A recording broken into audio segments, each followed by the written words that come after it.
Welcome to the Men Only podcast, the Reebok story. I'm recording this podcast in May, and I'll bet that many of you are already thinking about that summer holiday and wondering, why didn't I stick to the New Year's resolution to lose weight and get fit? Haven't we all done it? We've enjoyed a festive season, a few glasses of wine, Christmas cake, a personal favourite of mine, and perhaps indulged a little more than usual in comforting food. And why not? Life is short. Then no sooner has Christmas passed and we're bombarded with advice about the latest miracle diet, getting fit, joining the gym, or taking weight loss drugs. All of it feels rather depressing on a cold, grey January morning. Trust me, I've tried just about every diet under the sun and more workouts than I care to remember. But what I've learned over the past couple of years has genuinely changed my life, and that's what I want to share with you today. So you may wonder, why call this podcast the Reebok story? Well, stay with me and find out. It just might change your life.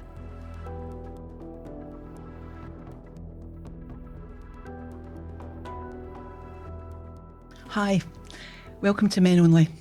Today we're going to be talking about the Reebok story, and really it's about fitness and health. It's really a continuation of another podcast I did called Better Than Drugs. Again, I'm with Christopher McKenzie, who's actually, I may as well confess, he's my personal trainer. So Chris, when did we start training? It's been more than 2 years now. Mm-hmm. I don't remember the date. I think you remember the date. I remember the date precisely. Yeah. And that was the 26th of February, and it was a Monday. All right.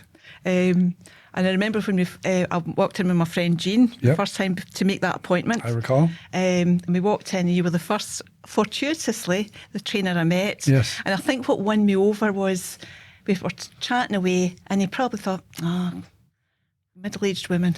And then you started to talk about your wife, Jessine, who is now a friend as well. Mm-hmm. And Jessine's fabulously fit. Yes. And I thought that's sort of like what I wanted. I wanted a trainer that would understand what a mature body can and can't do and the difficulties in trying to get really fit again. So, Chris, what did I want to achieve when I first met you? So if I recall correctly, when you came to me, you had been relatively inactive for about a year or so, maybe a little bit more. And you had probably gained a bit more weight than you'd like to be carrying. Mm-hmm. And so you wanted to lose some weight, get fit, get into just kind of good shape. Mm-hmm. But what I remember precisely was that you wanted to drop 2 dress sizes because you had a dress that you'd bought that you loved and you wanted to get into it. Yeah.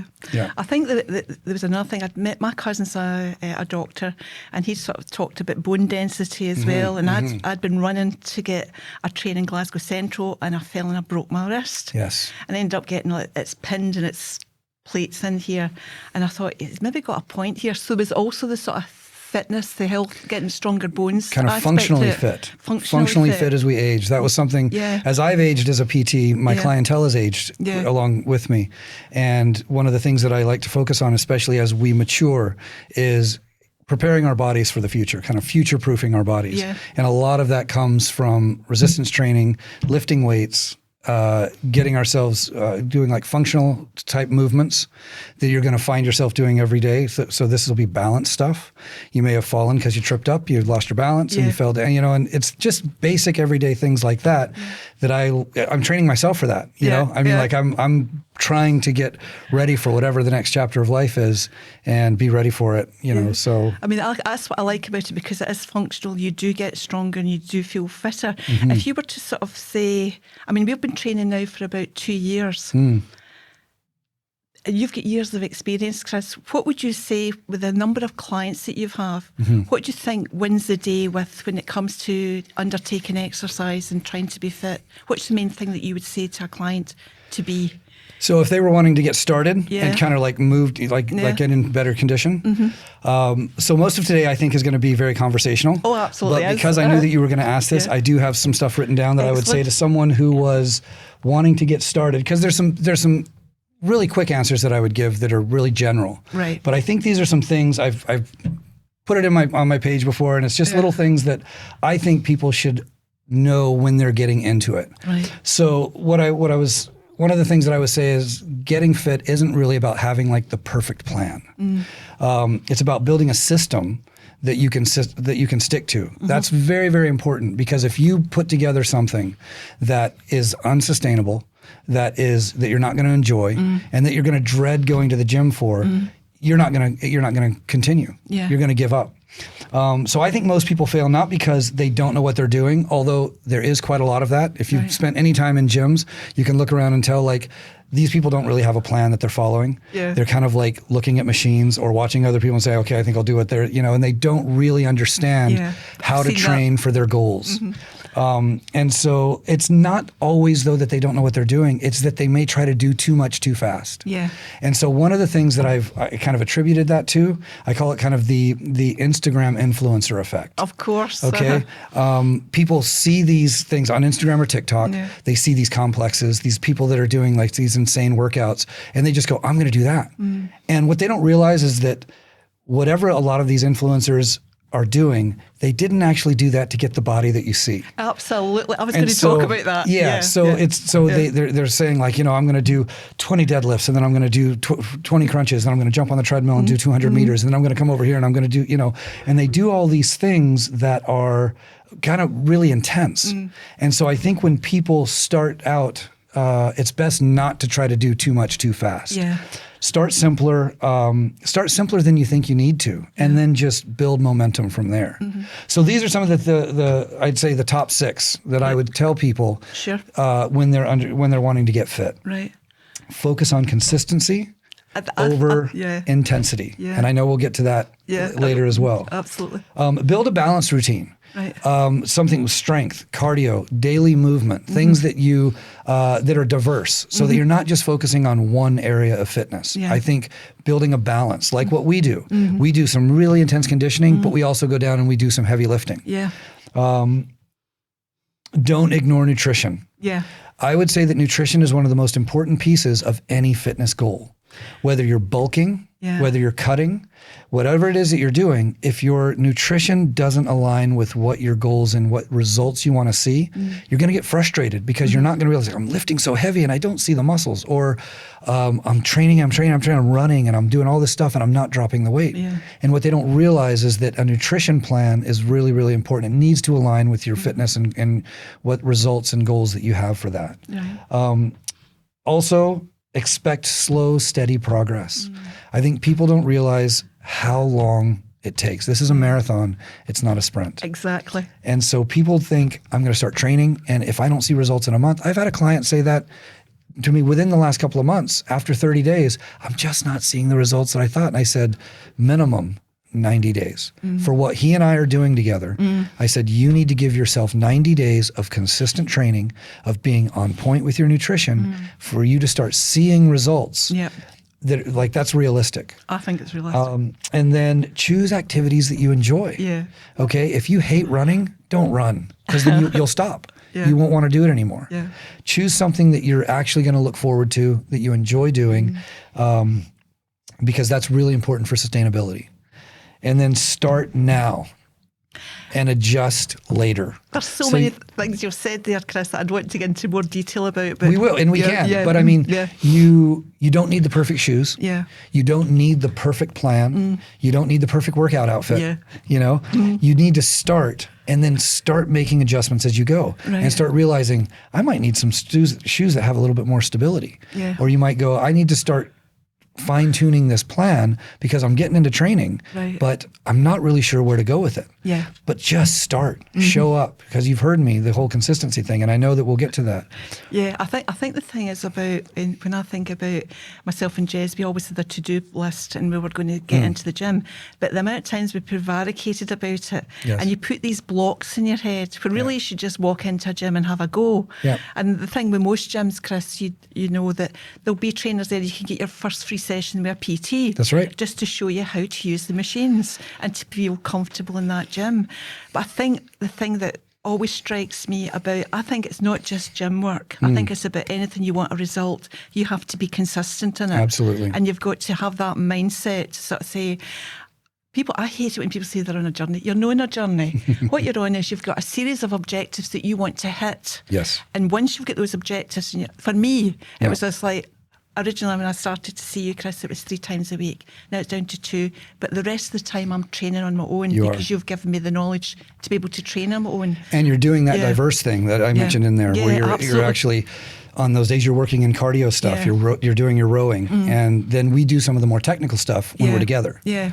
So that's really good. But I think it's that whole thing that people are just so intimidated by doing it. And I think something that you also said about, and I wish I'd brought the paper with me, there's something I read every week, and it's like, it's always some movie star, and they say something like, these arms, I'm a middle-aged woman, trust me, it's not, I just do a bit of walking and just a few, I'm thinking, no, you don't. No. And I think it's that whole Instagram thing where people expect, it's like you see in gyms as well, there are people that are trying to sell a product. So you can get into that dress size in 6 weeks for your holiday. But that's not the point. Yes. The point is you have to be thinking that this is a lifetime commitment I'm going to make, and it's going to take time. Well, and a lot of that has to do with what I was talking about with the realistic expectations. Yeah. Don't compare yourself to celebrities. Yeah. This is part of their living. Yeah. And not only that, but they don't have other jobs that they're having to do. And when they're training, like let's just say Chris Hemsworth's training for Thor. Yeah. Okay. He has a 4-month window with a trainer and a very, very specific nutrition plan. And he adds 30 pounds of muscle when he's getting ready for Thor. And he has 4 months to do that, and that is his job for that 4 months. He's not going to an office. Maybe he picks up the kids at school. He seems like a great family man. But, I'm sure he does. But I mean, he's got help. He's got, and he's not this weekend warrior dad who's working 40 or 50 hours a week in an office trying to figure out, how can I get into the gym 2 times a week for 2 hours? I mean, I've watched some of Chris Hemsworth's training, and it's intense, and it's long, and it's perfectly split for the week. It's not realistic to think, well, if I train for 4 months, I'll look like him. No, so it's a mistake, whether it's influencers or whether it's celebrities. It's a mistake to think, I'm going to do their workout. No, you're not. You're not. You don't have the time in a day. Do you have 4 hours in a day to do a split between cardio and this, and also track every single calorie that goes into your body? Probably not. See, I think that's it. They've got their nutritionists, they've got their PTs, they've got, as you say, a window. It is their job to do that. That's right. And they work hard at that job. That's right. I saw a recent film with Charlize Theron, and she's a mountaineer. And I'm thinking, wow. And you could tell that she's worked out. Yes. Because I thought, you've obviously had a lot of training before you've done that. Yeah. And then I read in an article, there was a review about it, she hated heights, and she was doing this. And I'm thinking, that's amazing. But that's their job, to convince us that they can do that. That's right. And I think with influencers, everything's made to seem so easy. Whereas if you're more realistic about it and you think it's going to be a commitment, and you can take those little steps towards your goal, eventually you will see those results. Sure. And again, great. It's just about time, commitment, consistency, and realistic expectations. But I think you're also saying, Chris, I mean, there's that saying, like, you can never out-train a bad diet. That's right. Now, I've seen people that I think are probably stronger than me in the gym, but they're carrying an awful lot of weight. Yes. And I think the thing with, because I do a lot of research into medical advances, this whole thing, the correlation, there's definitely a correlation between fitness, weight, and being healthy in the future. Yeah.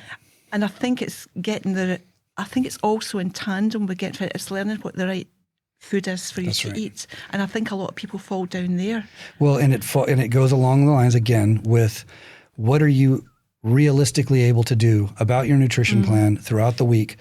Again, if you're going to eat right, if your plan is going to be on point, it's going to take meal prep. It's going to take time to prepare your meals. You can't just pop down to the shop and get the 3-pound meal deal.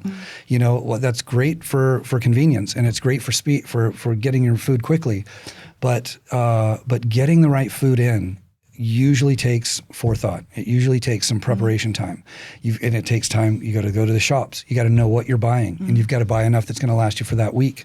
You got to prepare it. You might be cooking 6 or 10 chicken breasts all at once, and then cutting it up and putting it into 6 or 10 different containers. Containers, thank you. that you are bringing with you to work. You're cooking up your rice. You're grilling up your greens, and then you're putting it all out, and it goes into the fridge. And every morning you pull one out and you take it with you. But that takes time, and not everyone has it. Let's say you've got 2 or 3 kids at home, and you're balancing dinner for the whole family. You're balancing getting home and getting whatever evening schedule is in place to get the kids to bed on time, and you're tired, and so we have to be realistic about this stuff. I think the thing is that I think also people get the impression it's either all in. You have to be all in your mental attitude to it. I think you still can have a glass of wine. You can still have it's not all or nothing. It's not all or nothing. No. I think you don't need to wear a hair shirt over it, and I think it's been able to get that balance where most of the time you're okay, but hey, you still want to have a life. And I think that has to be appreciated as well. And also there are some people who I think have kind of an all or nothing approach to most things in life, and sometimes that serves them well. If it's something like, hey, I'm going to commit to this and I'm going to be so serious about it and I'm going to track my calories and I'm going to track my macros and I'm going to do all of these things, their brain works like that, and that's how they do it, and great. But a lot of people don't. And so I think we have to also be kind to ourselves and realize, falling off the wagon, if you will, and slipping up and eating that cheesecake or having that extra glass of wine or something, it's not going to derail months of training and months of work. You don't need to beat yourself up over it. And in fact, to be kind, for most of my clients, I say follow kind of that 80-20 rule. If you're 80% dialed in or on point with your nutrition plan, that other 20% is wiggle room. You can have that extra piece of or bit of dessert, or you can have an extra glass of wine. You do want to live. When you go on holiday, don't feel so guilty about being in Italy and eating the best pasta in the world. Oh, why not? I mean, that's in some ways you can say that's why you train. You train so that you can go on holiday and enjoy yourself. It really is about a lifestyle. It's about building into something that's going to last for years, and not. That's why I understand that there are things like weddings or a summer holiday, and you go like, I really want to hit it hard because I want to look good in my wedding dress. Great, and there are things that you can do to achieve that. But that's not a sustainable way to approach everything. It's like, okay, we've got 2 months, let's do it, let's hit it hard, let's go into a calorie deficit, and let's do what needs to be done. If you can stay focused for that 2 months, we can do it.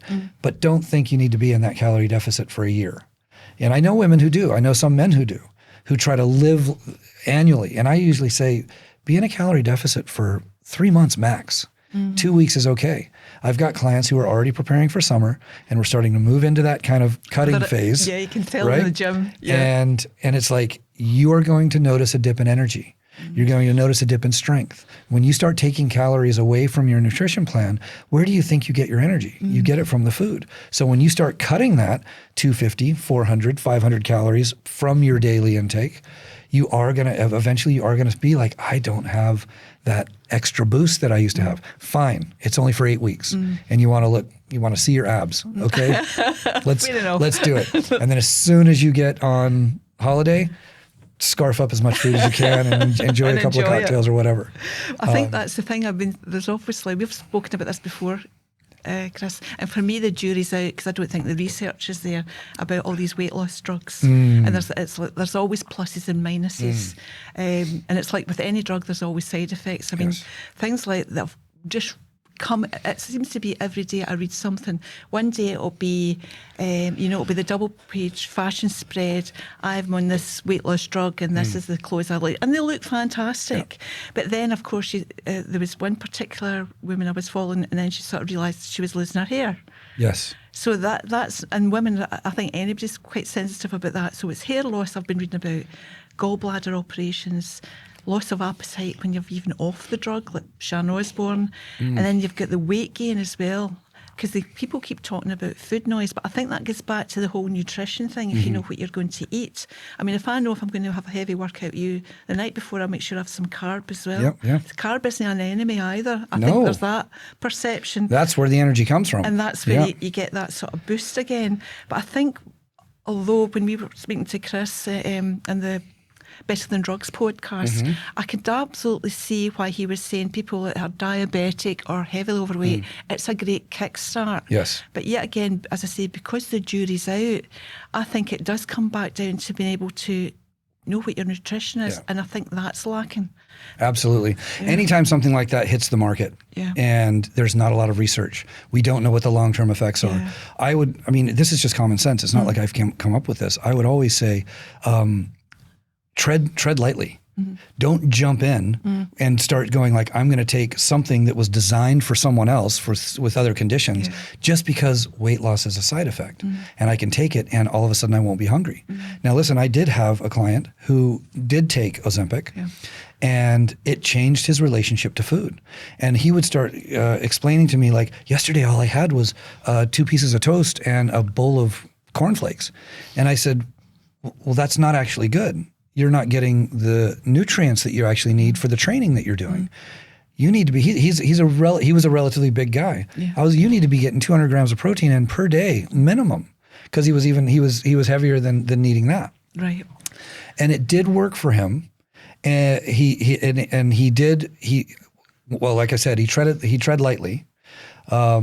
Instead of doing full doses, he started doing micro doses, and he's someone who's disciplined enough to say, I'm going to do it for this period of time and then I'm going to stop. And I was I wasn't even qualified to coach him on this yet because it was such a new drug. But I was still there coaching him about his nutrition and saying, when you come off of it, you need to be prepared for that appetite to rush back. And all of a sudden, you'll put that weight back on really, really quick. That's not something people knew that. Like when you lose weight quickly, especially on some kind of an appetite suppressant, when you go off of that, your appetite rushes back. And oftentimes you put more weight on than you lost. And so I said, you need to start building an approach to your food and an approach to nutrition now while you're on it. Even when you don't feel like eating, you still need to be getting that protein in. You still need to be getting those carbs in because that's where you're going to get your energy. And you need to carry that as you come off of it. You need to be disciplined with how you're reintroducing food. You're going to have cravings, and you're going to have cravings that you may not have had even before. So instead of thinking like, I stopped eating so much ice cream, now you've added something to ice cream. You're eating cakes and ice cream. And you're going, I didn't have this craving before, but I have it now. Do you know something? I think there's some, trust me, I've tried a lot of diets in my lifetime. You name it, I've maybe had a wee dabble at it. And the thing that I've always found is I would crave something I never usually wanted to eat. And it used to be, I remember the days when Mars bars were really big and chunky. I'm not even that fussy about Mars bar. And then suddenly, because it was a mind thing, because you couldn't have it, you really wanted it. Whereas going back to what you were saying before about the 80-20 thing, if you just had a bad day in the office or you're training and you have one glass of wine, there's no harm in that. And I think it's the minute you think, I can't have that, that's what makes you want it all the more. And I think what these drugs do, it's a false denial of the food that you like. Whereas you have to learn how to like the things in moderation. I would hate to not want the foods that I like. I know, and I think I wouldn't want to do that to myself. Because I think it's just like you've got a family, Chris. It's like what you were telling me about. You went to the Botanic Gardens. It was for once in Scotland. Trust me, it was a beautiful sunny day. And you were sitting around with friends, and you went and got some nibbles to eat, and you were having a drink, and you were there for the time just passed. So that was because the social element, because I think with being healthy, it's mental and physical as well. So it's having company, it's having conversation, it's going out.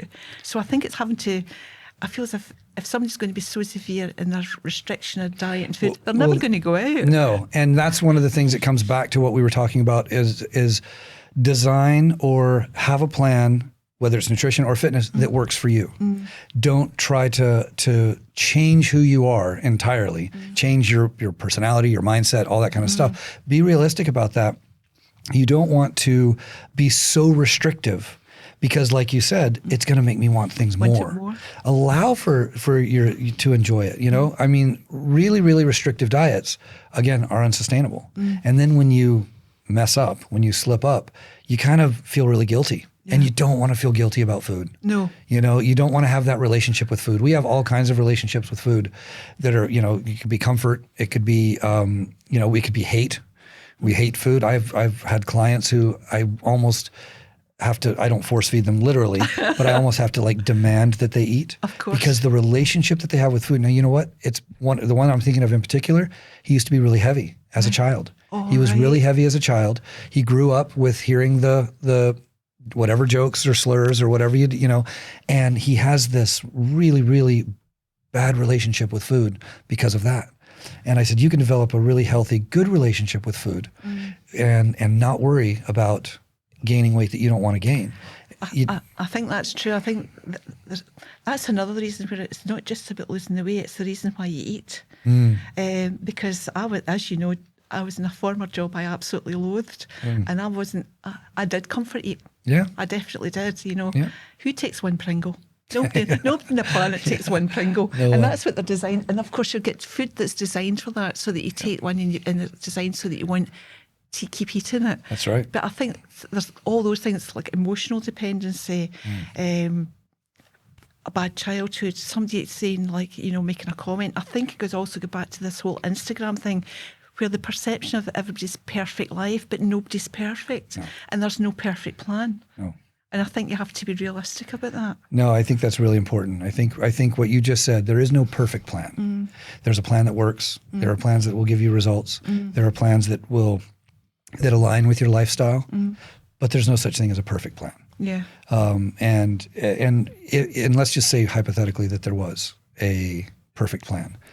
Most of us don't have the lives that can follow a perfect plan. Exactly. And we just don't need to enter into fitness or health with that in mind. Yeah. I mean, I had my perfect plan here, viewers, to come here on time. That's right. And then my taxi didn't turn up. Yep. Life happens. But see, life's happened. I thought I'm going to be a bit stressed about this. Should I have a glass of wine tonight? I will actually. But it's one of those things where you just get like hit off kilter, where you've planned to do something and something else happens. And that's right. As you say, with kids, you're picking them up. You're taking them to school. They're going to have their own problems. It's like if you've got that whole family life, your day is busy. Yes. So don't beat yourself up. No. And I can speak from experience from that, because when I was a younger dad, one of the things that I really struggled with was having to make adjustments to because I flourish with routine. Not everyone does, and everyone probably wants to say I'm really, really flexible and adaptable and all that kind of stuff. But I discovered later in life that I flourish with routine. And kids will mess up routine all the time. There's just it's unpredictable, and there's their schedule versus our schedule. And I really used to struggle with missing a training session, or really used to struggle with I've been eating a certain way today because that session was coming up. Now I could have just been eating anything. No. I mean, life does happen, and we have to. Again, I'll use that phrase again: be kind to yourself. Allow yourself. You know what? I missed the session today.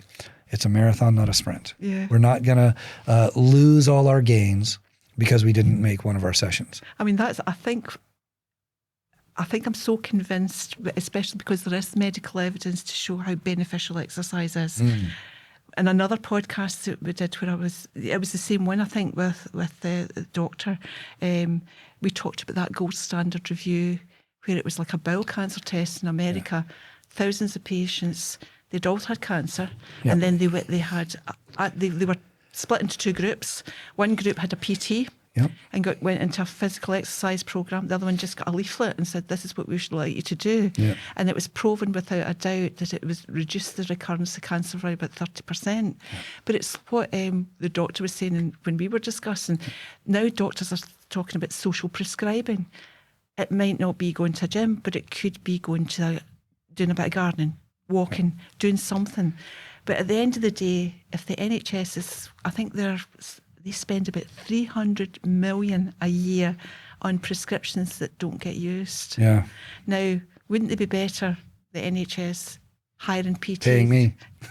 Chris, the words out of my mouth. Yeah. But I think that makes, because then, of course, you'd be learning the necessities of how to keep yourself fit. To me, it's a no-brainer. Yeah. I don't know why people It is a no-brainer. And we did talk about it on that last podcast about we're holistic. We're not just physical. Yeah. We're not just mental. We're not just emotional. We're holistic. Yeah. And if doctors are doing that social prescribing, like you said, that's not only going to have physical health benefits. It's going to have mental health benefits, and that's tied to physical health benefits. And so getting out and gardening is good for your brain. Yeah, it's good for your mind. It's good for your soul. And so when you're doing things like that, it has a holistic effect. So I think if we were to move as a society towards prescribing exercise or fitness or some kind of engagement that is going to be a little bit physical, it's going to help mental health. We're going to see whatever that line is, we're going to see that line curve upwards in health. Yeah. And rather than just throwing pills at people. I just feel as if it was always, I mean, what the doctor was saying, I think it is just a case of people come in and say, I'm depressed, and you'll get an antidepressant. Right. But now I think there is, as you say, there's more to it than that. Well, if someone comes to me, not that I'm a therapist, but if someone comes to me and tells me kind of self-diagnosis as depressed, I ask them 3 questions. How much sleep are you getting? How's your nutrition? Are you getting any exercise? If you were to, almost always, all 3 of those are the wrong answer. Yeah. Like I'm not sleeping well, I don't eat well, and no, I don't do any exercise. And I said, if you change one, or better yet, all 3 of those, come back in a month or 2 and tell me whether or not you feel depressed. Yeah. Because a lot of it is just depression feeds depression. So if you're just sitting around, you're not motivated, you're comfort eating, you're binge eating while you're binge watching, whatever that is, you're going to feel like crap. You're not going to feel good.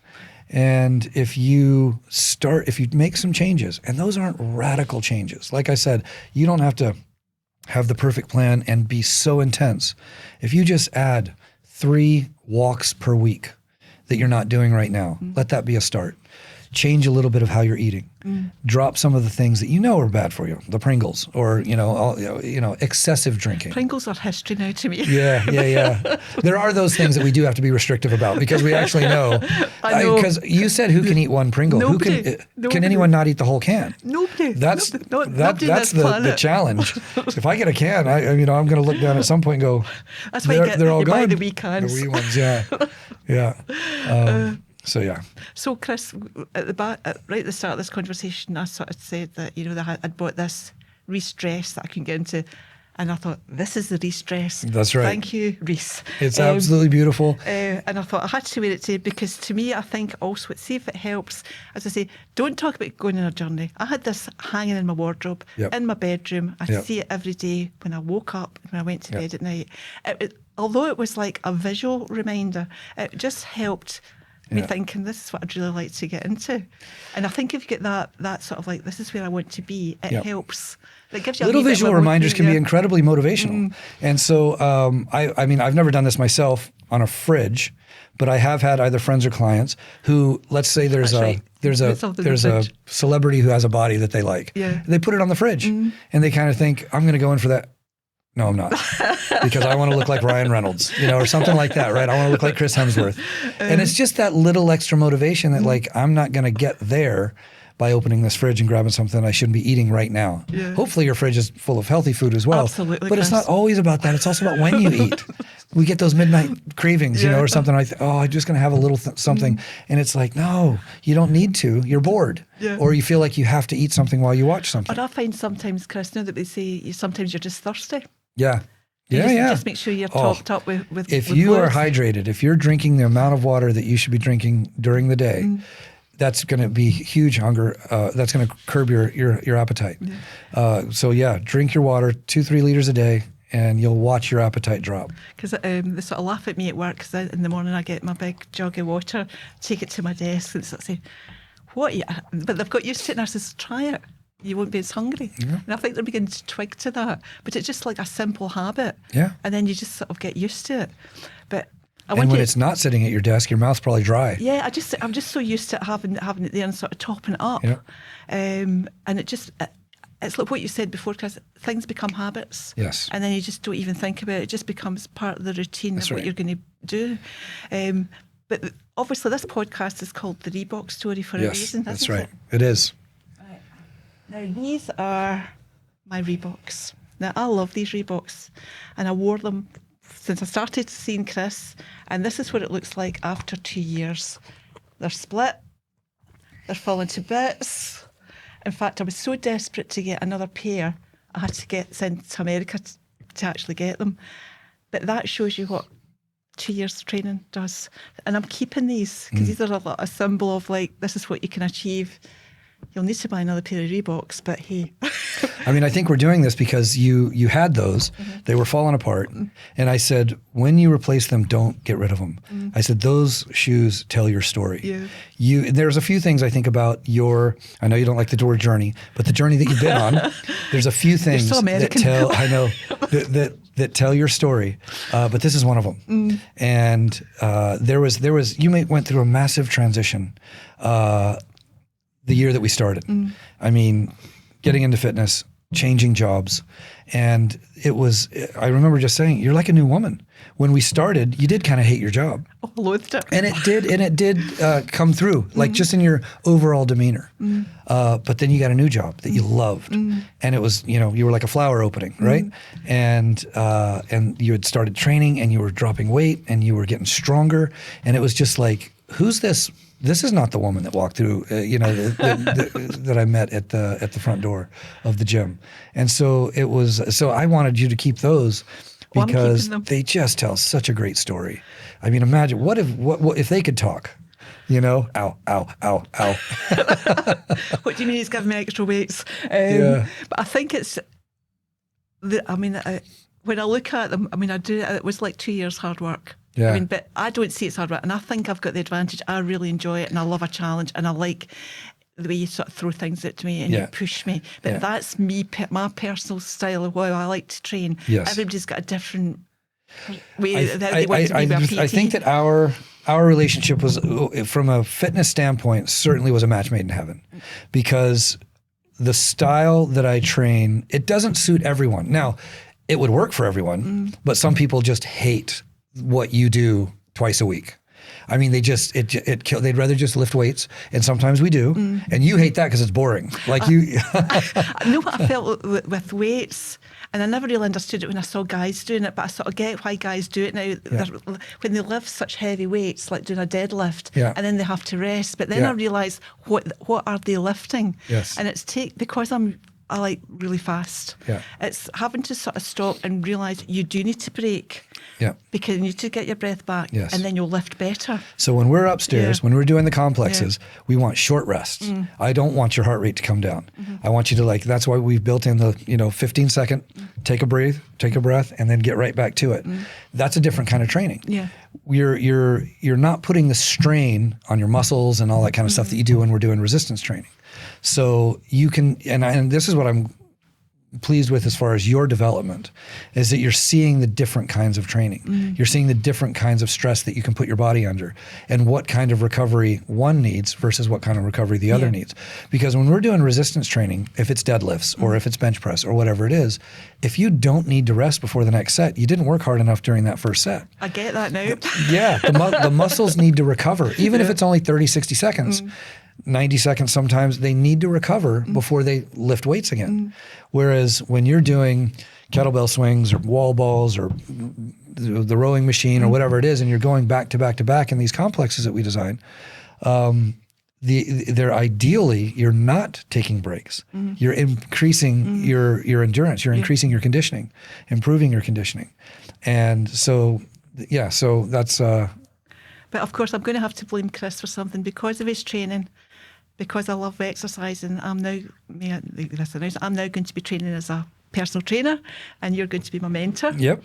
And the whole thing about men only, I wanted it to be a platform for men to air what their concerns were, what their issues were, but I'm also concerned about men's health, and I think men tend to ignore their health. I mean, it's a proven fact anyway.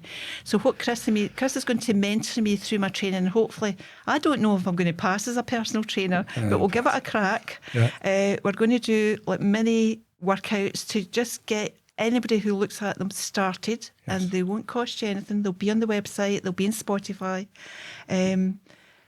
just to get you on that journey. And I hate to say that, journey. But it's something that I think it's really just trying to encourage men, and in particular because it's a men-only podcast, to actually consider their health. And it's not such a big deal. Obviously, as you say, you're thinking about somebody like Chris Helmsworth, who is super fit. Don't think everybody in a gym looks like that. No. Just trust me, they don't. And I mean, gyms and the gym that I go to, it's a variety of ages and fitness levels, and it's a very friendly gym. And I think you've got to find the gym that suits you. Well, it's interesting that you bring that up, because when we were talking about some of the things, the list that I was giving of encouraging someone who's starting, I think that's actually a big piece. I didn't put it on the list, but finding a gym that suits you. Because I guarantee there are a couple of gyms in Glasgow, even in the area, if you had gone to them, you wouldn't have wanted to stay at it. And it's not, I'm not running those gyms down. They just have a different approach and a different mindset. You're going to find a different kind of guy in there who's you're going to kind of go, I don't think this is my space. Whereas where we train, where you train, it's very friendly. It's very welcoming. You're not going to get a lot of attitude. There's no intimidation other than maybe the machines. All right. The machines can be intimidating. Yeah. But what I wanted to say earlier is, like, find that gym that fits your personality, where you're going to be comfortable. And maybe you're not going to be totally comfortable anywhere, but it's going to be a lot easier if you're going into a friendly environment where some trainers are available, where you don't feel like I can't approach them. Like, I think the gym that we work at, I think the trainers are encouraged to be really friendly. I mean, they are really friendly. I think offer advice that's not asked for sometimes. But yeah, I think, because 9 out of 10 times in the gym where we're at, if you go up to any one of those trainers and say, "Hey, I have a question," they're going to do their best to answer it, and they're going to do it with a good attitude. And I think also people forget, it's like you get to know the people that are regularly training all the time, and there's also getting back to that social aspect that's important, and that connection with people. You recognise the people that are, and you can say hello and pass the time of day, and that's really nice as well. But there is something I really hate about gyms. Now, you know what this is. I do. I think I know what you're going to say. Here, should I put it away?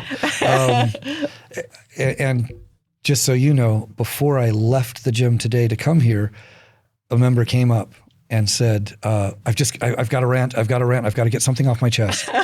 And it's exactly what he did. Well, I'm going to let you say it first. Right.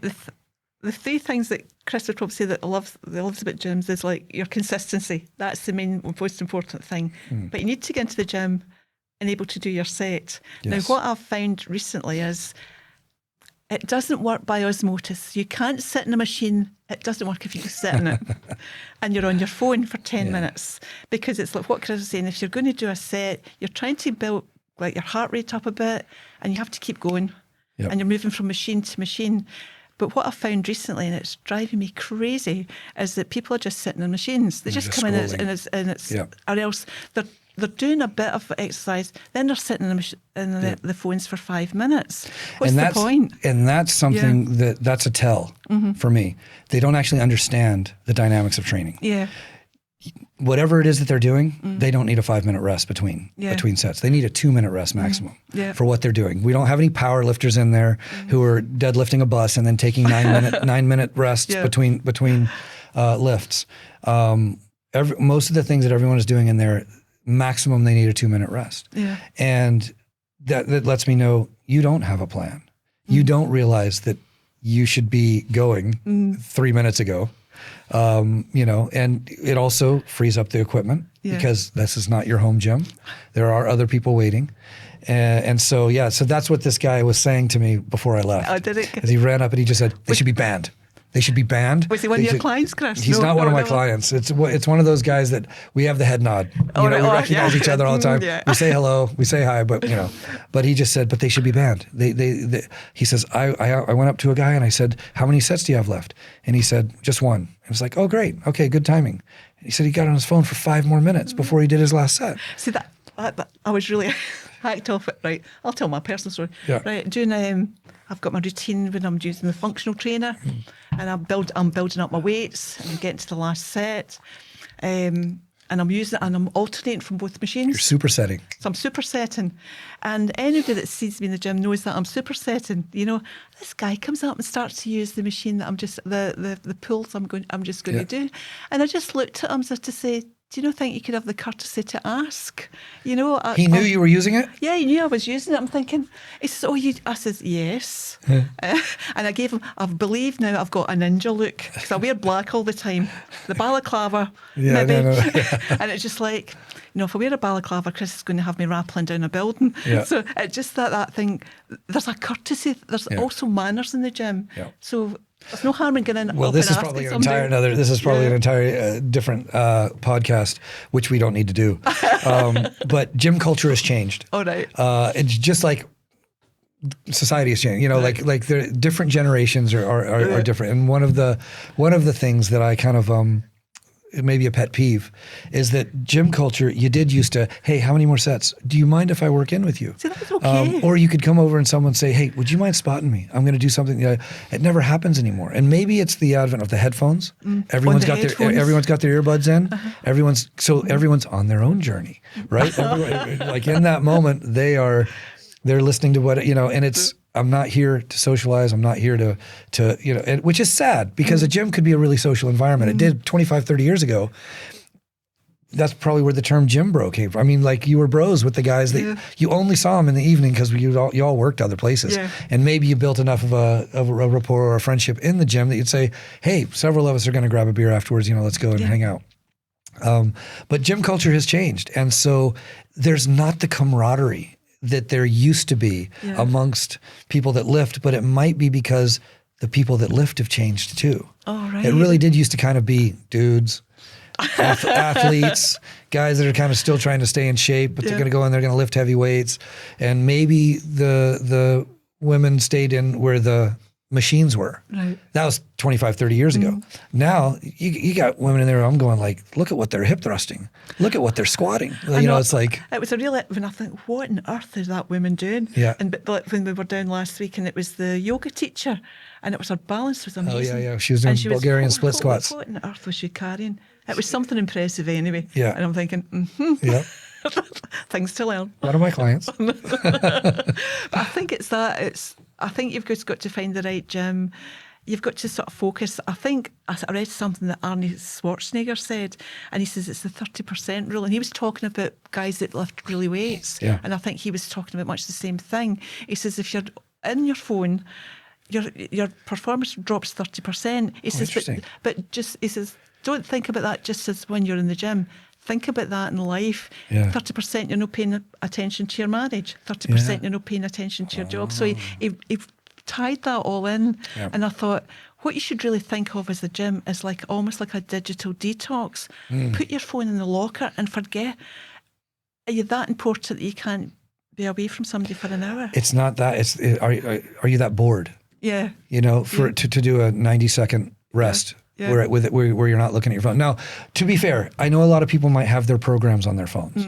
They might be looking at their phone because they're seeing what's next. Because I peak, Chris. Oh, yeah. Okay. All right. Fair. Well, okay. So maybe I'm speaking for myself. I build my own programs and I put my programs on my phone. You've seen them because I have your programs on it too. Because you'd always say that is what you're doing. Yeah. So I have your programs. I have all my clients' programs are in there. And I go to the file and I pull it up and we're doing your whatever it is.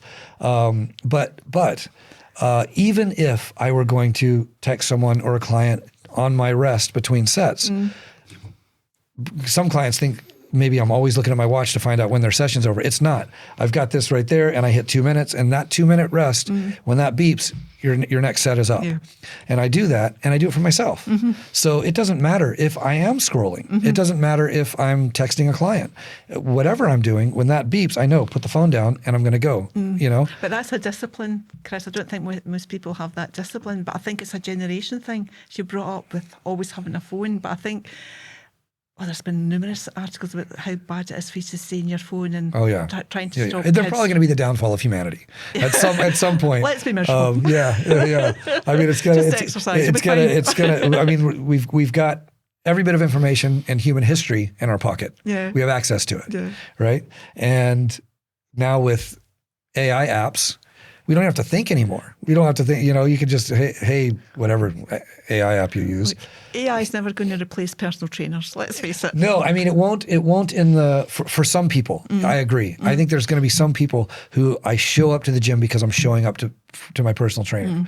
It's accountability and it's relational and, it's motivational and stuff like that. There might be people who go, when I train, I want to be alone, so I don't want a trainer, but maybe my AI trainer is going to tell me what to do today. I don't know. Yeah. But I agree. I think there's always going to be a place, because there are people who wouldn't go to the gym if they weren't showing up because they've paid for the spot in their diary, and someone's going to tell them to do something that they wouldn't do if they were on their own. Yeah. I went to meet the guy that complained to you, because I think we could have a good old chat. Yeah. Oh, I wouldn't call it a chat. It's going to be a rant. I think you guys... Chris, I think, what have we not covered about being fit and healthy? What do you think people, as a final comment, what do you think people should know?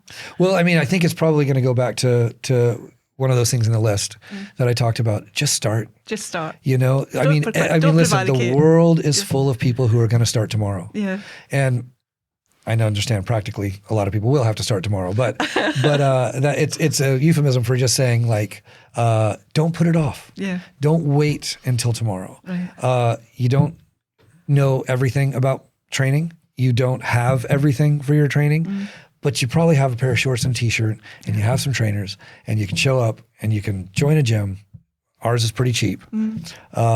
And like you said, there's probably going to be some kind of a pathway to understanding, if nothing else, just where things are in the gym and what these machines do versus what those weights do. You're going to have some kind of an induction where someone's going to tell you a little bit about, and then they might offer, like you said, that taster where you get to train with a personal trainer for 30 minutes and get an idea of what training's like. But just start, it's so frustrating, I think, because in this line of work, whether it's socially, I have friends or clients or potential clients who I'm going to start next week, or I'm going to start next month, and we have that conversation. It's like a dance. And I don't chase people anymore. I realize it's not about me. It's not about the hard sell. People actually, something has to switch. A switch has to be flipped, and someone just says, I'm doing it. And I can't make them do it before they're ready to do it. See, I think you're right. I think with anything, like people want to give up cigarettes or whatever, you can nag somebody to death about that. But unless they want to do it, unless you really want to it's never going to stop. They've really got to make that, as you say, it's that switch that's like, I'm just going to do it and I'm just going to start. Now we can offer a little bit of motivation in saying, look, I know how hard it is to start something. And I can even tell you, I don't even try to sugarcoat anymore about, one, what I can do for you, or two, because you're going to be doing it. I might lay a map out, and I go, I'll give you the map, but you are going to have to cover the terrain. So I think. Well, I lost my train of thought there. Sorry. No, I think it is all about just taking that first step. I mean, look at these Reeboks. Yeah. I mean, let's face it, if a middle-aged Scottish woman can do it, anybody can do it. It's as simple as that. I would normally agree with that statement, but you have a different drive than a lot of people. And there was something I was going to say earlier where you were saying something about, hey, if I can do it, anyone can do it, or something like that. And I'm thinking, no, you love it. There is this odd quality where, because these complexes that I put together, they're tough, and they're just as tough on you as they're going to be on anyone else. But you have a big grin at the end of the session, like, I just had the most fun, even though maybe in the middle of it you're thinking, but by the end of it you're just like, that was great. And I'm like, there are people who watch you who are out of breath because they're just watching how hard you work. See, I've got you're sensory, you're focused, you're dialed in. But I'll give you a final wee story about Chris, right? Doing my superset, I go to the assault machine, hammering away at the assault machine, named that for a reason. The assault bike. Assault bike. Yeah. And then he changed the weights on the dumbbells. The dumbbells. And I thought, I thought, that sounds a bit heavier. Then I realised what he'd done, and all I could do was laugh. Yeah. But I think I'm lucky from that respect. I think, Chris, it's like going back to being a PT. I think you've got to make it interesting for the client, and your stuff is very imaginative and interesting. And I think that's another reason people don't sustain in a gym, is because they get bored. Yeah. And you have to, but I think once you start to understand the machines and start to change it about yourself, that's when it gets interesting. Well, and one of the things that develops over time is we develop a relationship, kind of a training relationship.